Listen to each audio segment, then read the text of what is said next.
तो जब उन्हें नजरबंद से छुटाए तब वहां से निकलकर अहमदाबाद से वो दीप बंदर पहुंच जाते हैं श्री जी के पास में। जब दीप बंदर पहुंच जाते हैं तब उस समय फिरंगी शासन चल रहा था। तो प्रहलाद जी महाराज किनारे होते हुए समुद्र के किनारों पर चलते चलते दीप बंदर पहुंच जाते हैं। जब द्वीप पर पधारते हैं तब वहां जयराम भाई कंसरा का मिलन होता है, जो सदगुरु महाराज के शिष्य थे। तो अब वहां ऊठ मिले आनंद सो बड़ सुख पायो देख करा। तब उन्होंने जाकर उनसे मिले तब बहुत आनंद एक आपस में प्राप्त हुई। तो उन्होंने कहे आप कब पधारे हो? तो अभी आ रहा हूँ। तो आप यहाँ कैसे पधारे हो? आप कैसे आ गए यहाँ? तब उन्होंने पूछने लगे। तब प्रहलाद जी महाराज ने कह दिए कि मेरे ऊपर राजी ने इशारा करके हमें यहाँ भेज दी है कि आप यहाँ कब से हो। तो आप तो कभी इतने महान सदगुरु के शिष्य हो, पर तुम्हारे तो कभी सदगुरु के पास में आई हुई नहीं देखा मैंने। तो जब उनके धाम गमन हुए तभी तुम यहाँ तो सदगुरु महाराज से मिलने ही नहीं आए हो। तब उनकी गादी पर बिहारी जी पुत्र जी को भी बैठाया गया अभी, पर तुम वहां तो कभी लौटे नहीं। तो कुछ तुमने तो एक चिट्ठी भी सदगुरु महाराज के लिए लिख के भेजे भी नहीं। आप कैसे शिष्य हो? कितनी दूर आकर भी आपके सदगुरु महाराज की कभी याद नहीं आई तुम्हें? जब प्रहलाद जी महाराज ऐसे ऐसे सवाल करने लगे तब तो जयराम भाई कंसरा मौन धारण कर लिए, क्योंकि उन्हें शर्म आया कि इतने बड़े महाराज जी के गुरु जी के शिष्य बनकर भी आज तक मैंने धर्म कार्य को जाना ही नहीं, मैंने पहचाना ही नहीं। बस सदगुरु महाराज से तारतम ले लिए तो मेरा जितना भी कारखाना था उसी पर मेरा मन लग गया था कि उनके दिल पर यही था मेरे बच्चे को पालन पोषण करनी होगी, अपनी धन दौलत को बड़े ज्यादा इकट्ठा करनी होगी। इसी प्रकार उनके दिल पर काम धंधा केवल और आध्यात्मिक ज्यादा नहीं था, उन्हें सिखाया नहीं गया क्योंकि वो दूर चले पड़े। तो यहाँ प्रहलाद जी महाराज जब आ गए तब वो तो आश्चर्य में पड़े कि उन्हें पूछने लगे, अरे महाराज आप कैसे यहाँ आ गए?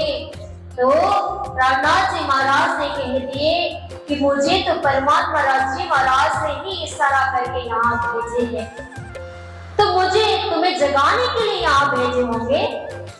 तो इस प्रकार प्रहलाद जी महाराज ने जयराम भाई कंसरा से अब प्रश्न खड़े करने लगे, अरे तुमने तो अपना पाप का ही बेइज्जती कर दिए।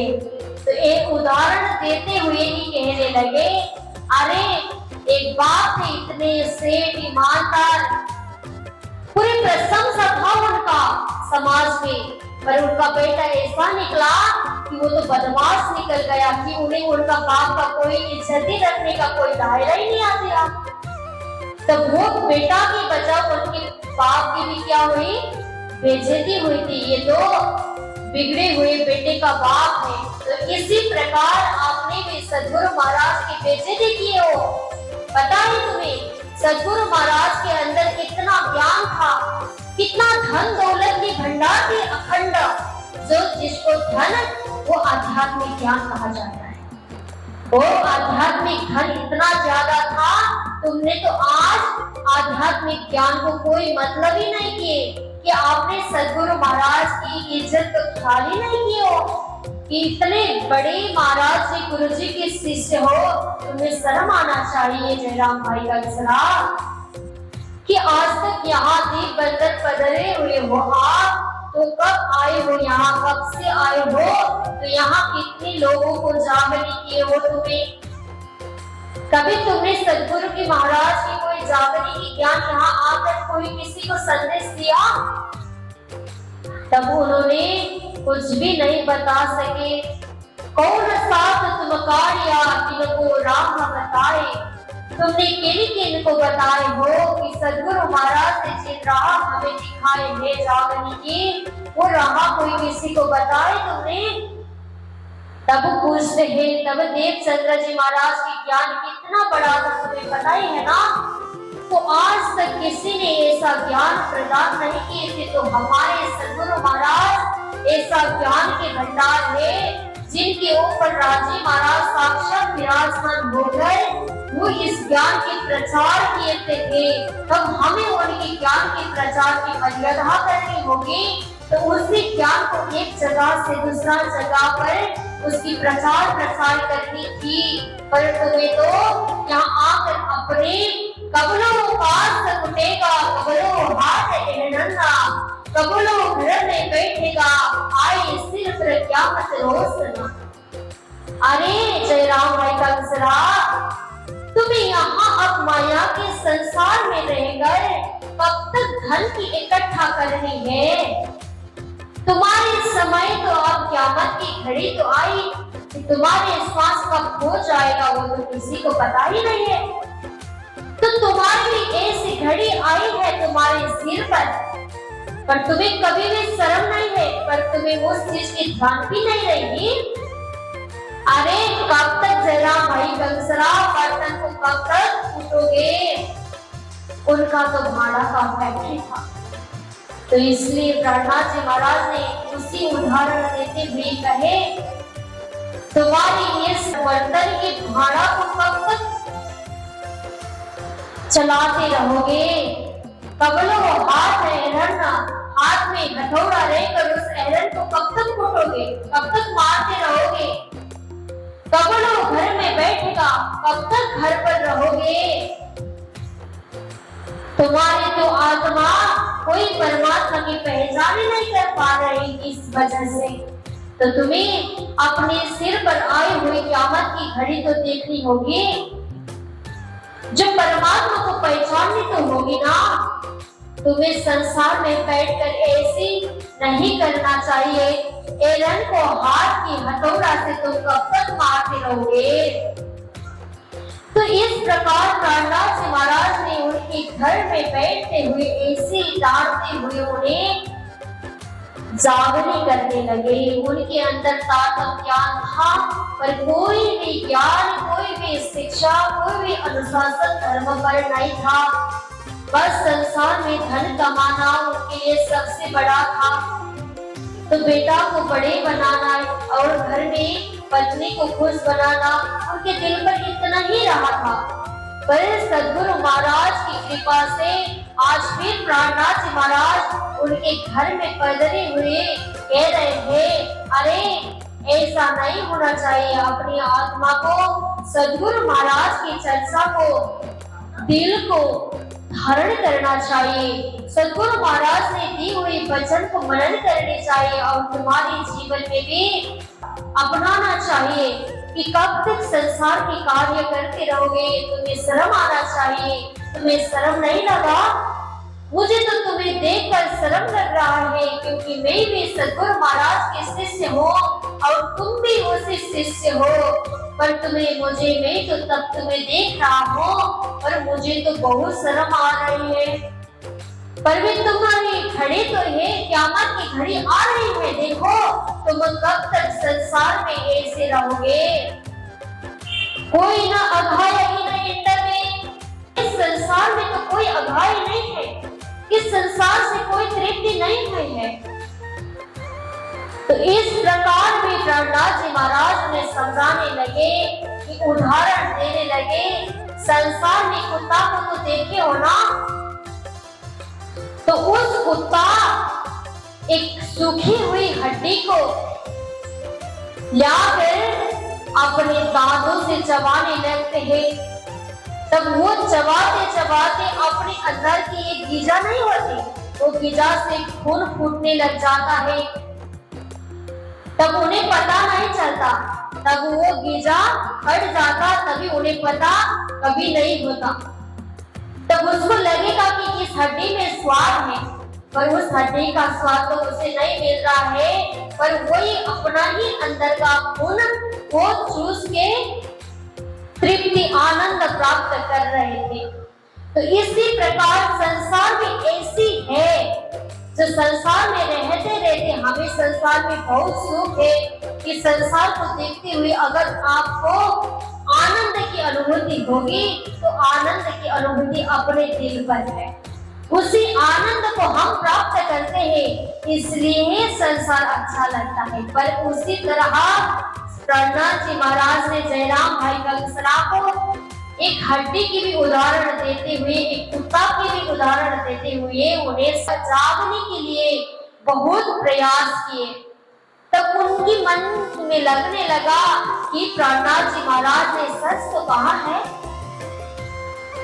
कि मैंने संसार से जितनी भी धन दौलत कमाओ, और वो तो मैंने ही कमाया, मैंने करके ही कमाया हुआ धन मैंने मिला है, पर इस संसार में मुझे अब नहीं दिखना है, संसार में पीछे नहीं देखना है।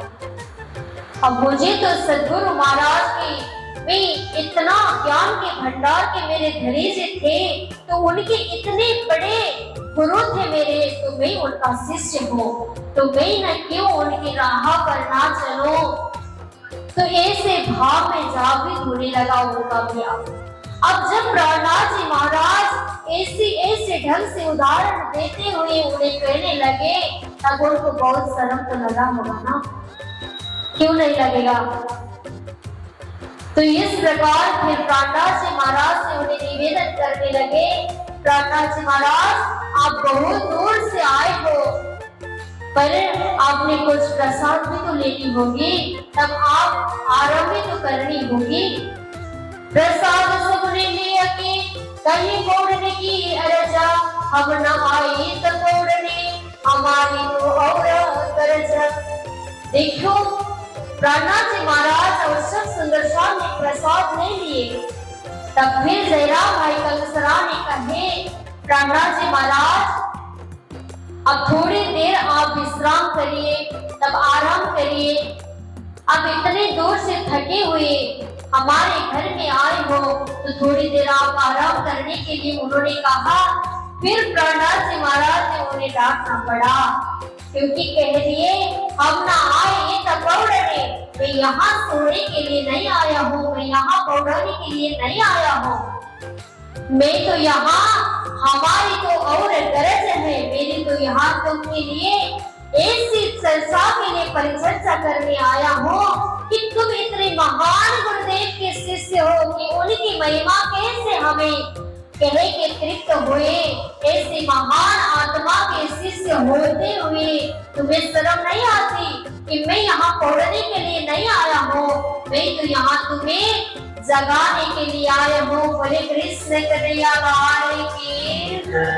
तो इस प्रकार प्रहलाद जी महाराज ने अब पूरी उन्हें जागने के बाद में भी उन्हें सोने नहीं दी, कि उनके मन में तो लगाना कि मैं अब इस राह पर नहीं चलो, कि मेरी सद्गुरु की राह पर चलो, संसार की राह पर चलो, तो धन दौलत में फंसाओ, तो बच्चे के दौलत में फंसाओ, तो सारी चीज में फंसने की व्यवस्था होगी, तो मैं अब इसकी यही स्थगित करूं।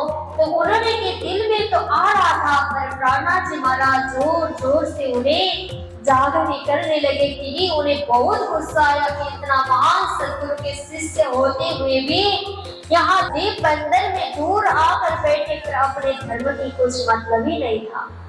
इसलिए उन्हें बहुत ऐसा जगाना पड़ा, उनको बहुत डांटते हुए जगा लिए उन्हें।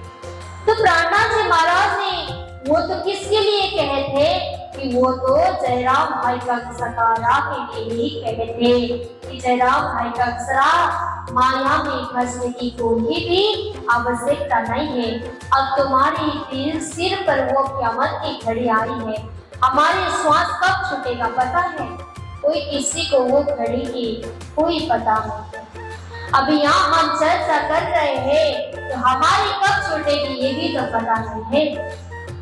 क्या पता यहाँ से चलते चलते भी जा सकते हैं, अगर यही प्रवचन करते करते भी तो जा सकते हैं ना, कोई इसके ठिकाना नहीं रहते। ऐसी होती है कि श्वास के रहते हुए हमें उस निज नाम की जाप करनी होगी, उस मंत्र की जाप करनी होगी, उस परमात्मा के नाम को स्मरण करनी होगी। बोले कृष्ण कन्हैया लाल की। फिर सदगुरु महाराज को आप दिल में क्या करने लगे कि वो जोर जोर से ब्रजराज की चर्चा श्रवण कराने लगे, कि भगवान श्री कृष्ण की लीला श्रवण करवाने लगे।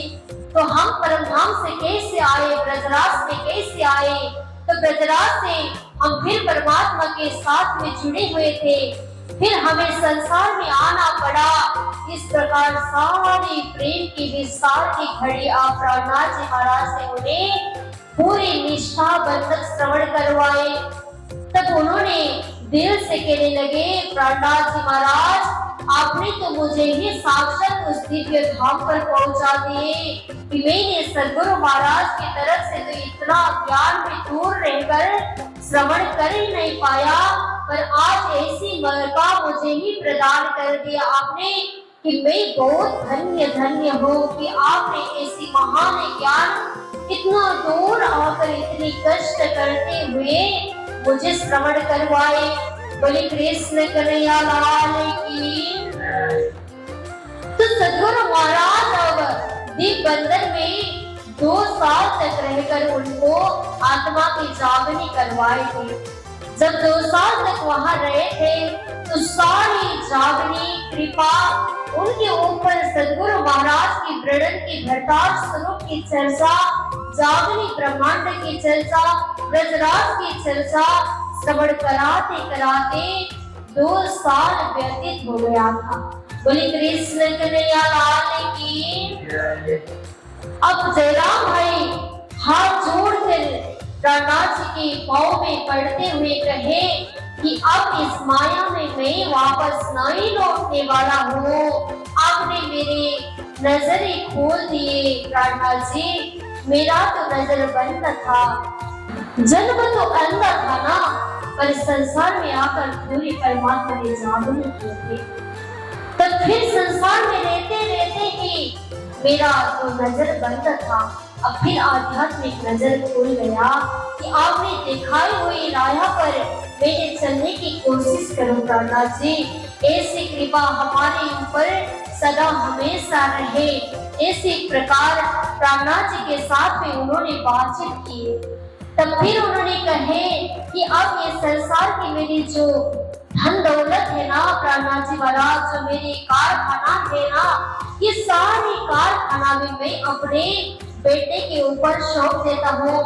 अब मैं इस कार्य से मुक्त हो जाऊंगा, अब मुझे कुछ भी करना नहीं है। उन्होंने उसी समय प्राणनाथ जी महाराज के साथ में ही संकल्प ही कर दिए। देखो कि गुरु की कृपा अगर हो जाए हमारे ऊपर तो संकल्प करने में भी कोई देरी नहीं हुई। ऐसी कृपा उनके ऊपर हुई जो 2 साल में ही उनकी पूरी नजर खुली कि तारतम के ही बैठा कर हमें वो नजर नहीं खुल पाई, तो उसमें सत्संग की जरूरत पड़ जाती है। सत्संग ऐसी चीज है जो हमें परमात्मा की राह पर जुड़ाने से उनसे मिलवाते हैं सत्संग। तो सत्संग की अगर हम मर्म की चर्चा की परिचर्चा अगर हर श्रवण करें तो हमारे जीवन में परमात्मा से जुड़ जाता है।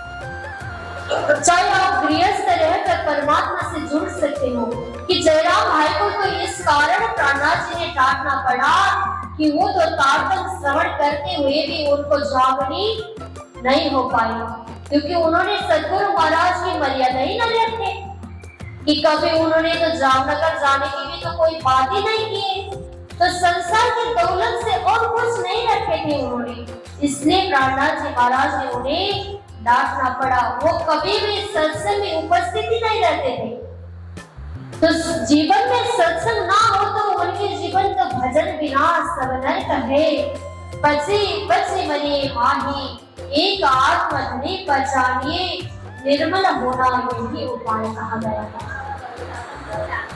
अगर हमारे जीवन में एक भी परमात्मा की नाम सुमिरन किया जाए तो वो सुमिरन की माध्यम से हमारे जीवन ही धन्य मंगल बन जाते हैं।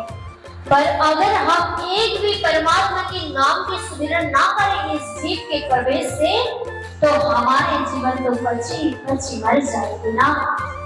तो इस प्रकार से उन्हें प्रहलाद जी महाराज ने इसी प्रकार से भी उन्हें बहुत क्या करनी पड़ी, जागनी करनी पड़ी। इसलिए नहीं उन्होंने संकल्प कर दिए, तो बाद में उन्होंने कहते कि तुम तो सदगुरु महाराज के शिष्य हो, तो तुम्हें शर्म आनी चाहिए कि तुम सदगुरु महाराज की वितक लिखो, कि उनके जीवनी अखंड चीज को लिखो। तो उन्होंने करुणावती कृत वित्त तारतम सागर उन्होंने ही लिखा है। तो आज उनकी भी हम वाणी को श्रवण कर सकते हैं। आज किसी के घर पर तो होगा ना कि कहीं न कहीं पे भी मिल सकता है, कि हमारे आपके घर पर ना हो तो फिर मंदिर में भी कहीं ढूंढ सकते हो आप। तो उनकी वित्तक भी आज हम श्रवण कर सकते हैं, पढ़ सकते हैं अपने घर पर जाके। पर लालदास जी महाराज की वित्तक को सबसे बड़ी हमारी महिमा दिया गया है, क्योंकि उस समय जब अंतिम घड़ी थी, तो 1 साल से पहले जब पटना धाम में इस लीला पूरी हुई, तब उस समय प्रहलाद जी महाराज ने उन्हें ऐसी उपाधि दी कि तुम्हें महामती की दर्जा पर बैठकर तुम्हें लालदास जी की वित्तक में लिखनी होगी। तो लालदास और प्रहलाद जी महाराज की जीवनी, देवचंद्र जी महाराज की जीवनी, जितनी भी हमारे संप्रदाय में घटी हुई जो घटना की व्यतीत स्वरूप है, उसको हम लालदास जी महाराज की वित्तक पर हम श्रवण कर सकते हैं। इसलिए उन्होंने पंचमी तिथि में बैठकर उन्होंने कृष्ण अष्टमी तक उन्होंने क्या किए थे, 1 मास लगाकर श्रीमद् वित्तक लिखे थे। तो इसी वित्तक हम इस श्रावण मास में कृष्ण अष्टमी तक श्रवण करते हैं। बोली कृष्ण कन्हैया लाल की। तो ऐसी ऐसी भावना वहां हो रही थी कि दिव्य बंदर में वैष्णव लोग काफी थे संख्या में। तब जब प्रहलाद जी महाराज दिव्य बंदर में बैठते बैठते देवी देवताओं की विधि खंडनी भी तो करते थे थोड़ा बहुत। तो अगर जरा की सेवा न करे, तो उसमें मल ना लगाए, तो पानी ना लगाए, तो पूरी तरह फूल नहीं खिला जा सकता। अगर फूल के ऊपर जाकर पत्ते में अगर मल चल करे, तो पानी लगाए, तो वृक्ष बड़ा हो पाएगा? नहीं हो पाएगा। पेड़ कभी बड़ा नहीं होगा कि जब हम पत्ते में पानी डालें, तो मल भी पत्ते में लगाए, इससे कभी वृक्ष बड़े होने वाला नहीं है। इसलिए ऐसे प्रकार उन्होंने कह देते थे कि तुम लोग भगवान श्री कृष्ण की अर्जी करोगे, तो उनकी सेवा करने से पूरे देवी देवता भी खुश हो जाएंगे। अगर आप भगवान श्री कृष्ण की ना अर्जी करते हो, अर्जी ही नहीं करते हो, उनकी वंदना ही नहीं करते हो, तो और देवी देवता की सेवा करने से कोई फल प्राप्ति नहीं होगी। इस प्रकार वो कह देते थे। तो लोगों को लगता था कि ये तो खंडनी करता है देवी देवता की। तो ऐसे खंडनी नहीं किया जाता था। बोले कृष्ण कन्हैया लाल की। तो हम प्रणामी होते हुए भी सबको प्रणाम तो कर सकते हैं ना। भगवान श्री कृष्ण को हम पतिव्रता रूप से मानते हैं। ये नहीं है कि हम और के प्रसाद ग्रहण करते हैं, ये नहीं, पर हम सबको प्रणाम कर सकते हैं। अगर ऐसी हो तो कोई किसी से काम पड़े तो हम बात ना करें। अपने पति से सबसे तो पूर्ण हो जाएगी, पर हमारे पति की भी तो कोई फ्रेंड होंगे, साथ ही सखा होंगे, तो उससे बात ना करें तो हमारी काम बन जाएगी। कभी कभार तो कोई किसी का सहारा भी तो लेना पड़ेगा। तो सबको प्रणाम करते हैं हम, पर हमारे इष्टा कौन है? भगवान श्री कृष्ण है। तो हम हमारे भगवान श्री कृष्ण को एक स्त्री के भाव से हमारे भगवान श्री कृष्ण को पति के दायरा देकर सेवा करते हैं। तो इसलिए हमारे संप्रदाय में ऐसी कोई बाहर के लोग निंदा भी कर देते हैं कि ये प्रणामी होते हुए हमारे देवी देवता को नहीं पूजते। ये नहीं है बात कि हम भगवान श्री कृष्ण की सेवा करते तो सारे देवी देवताओं भी खुश रहते हैं, तो वो आप भी खुश होकर हमारे ऊपर कृपा करने लग जाते हैं। बोले कृष्ण कन्हैया लाल की। तो इस प्रकार समझाते थे, पर वहाँ के वैष्णव लोगों को दिल में लगा कि सच में ये संत जो कहाँ से आए हमें पता नहीं है, पर ये तो देवी देवताओं की खंडनी कर देते हैं। ऐसे भाव से उन्होंने जाकर चुगली करने लगे। जब उस समय चुगली करने के दरवाजे पर पहुंच जाते, तब एक हुकुम स्वरूप की दीदार हो जाती, तो चौकीदार के रूप में हुकुम स्वरूप वहां खड़े हो जाते दरबार पर। तब उन्होंने कह दिए कि कभी तुमने ये से साधु संत देखे हो कि वहां जाकर तुमने श्रवण किए उनकी चर्चा? तब वो चुगली करने वाला था, वो तो किसी का शिकायत करने वाले थे, तो उन्होंने कोई चर्चा सुन के वहाँ दरवाजा पर चुगली लगाने नहीं गए थे। उन्होंने तो ऐसे ही जाकर चुगली लगाने के लिए पहुंच गया। तब दरबार में वो चौकीदार ने कह दिए, अगर तुम किसी की देखते हुए चुगली कर रहे हो, वो साक्षियां तुमने देखा हो, तो उसी का तुम्हारे यहाँ इज्जत मिल जाएगा, तो उसको दंड मिल जाएगा। पर अगर तुमने सुनी हुई बात पर यहाँ आकर कोई किसी की शिकायत किए, तो तुम्हें ही सजाएं मिल जाएगी, तो तुम क्या करोगे? तब वो वहां से भाग गया। बोले कृष्ण कन्हैया लाल की। तो जिन सुंदर साथ को ये खबर पहुंच गई कि वैष्णव लोग हमारी शिकायत करने गए, तो अब यहाँ हमारे लिए फिरेंगे, हमें दंड दे देंगे, तो वो सारे जितने भी शिष्य थे सदगुरु महाराज के वहां सुंदर साथ बैठे थे, तो वो भी इधर उधर छिपने लगे कि हमारे ऊपर ऐसी कोई भी विघ्न बाधा ना आए, कोई भी हमें दंड ना दे। तो ऐसे भाव से इधर उधर छिपने लगे। तो जय राम भाई का दूसरा बिना ही डरे सदगुरु महाराज के पास में प्रहलाद जी के साथ में बैठकर चर्चा श्रवण किए। बोले कृष्ण कन्हैया लाल की। जब उन्होंने ऐसे धर्म पर निष्ठा की, तब पहला क्या करते थे? पहले संसार में डूबे हुए थे, संसार के धंधा करते थे। अब कुछ भी यहाँ उन्हें प्रभाव नहीं करेगा अगर मेरा शरीर कोई किसी के माध्यम से ही खो जाए। बोले कृष्ण कन्हैया लाल की। तो उनके अंदर ऐसी भाव प्रकट हुई कि मेरे सदगुरु महाराज के अगर मेरे धर्म प्रति मेरी निष्ठा हो, तो मैं मरने के लिए भी तैयार हूँ। तो धर्म के लिए इतनी उन्होंने अपने जीवन को ही दान दिए। पर वो चुगली लगाने वाले जो चुगलखोर था, वो वापस लौटने की खबर मिली ना, तब ये खबर उन सुंदर साथ को मिली जो सुंदर साथ छिपे हुए थे। उस दिन चर्चा में प्रवेश नहीं हुए थे प्रहलाद जी के। तब एक ही अकेले जयराम भाई का दूसरा धर्म के लिए प्रहलाद जी आसन पर थे, तो वो नीचे बैठकर चर्चा श्रवण कर रहे थे। दोनों ही थे, पर हुकुम स्वरूप ने चुगलखोर को तो वापस लौटा दे।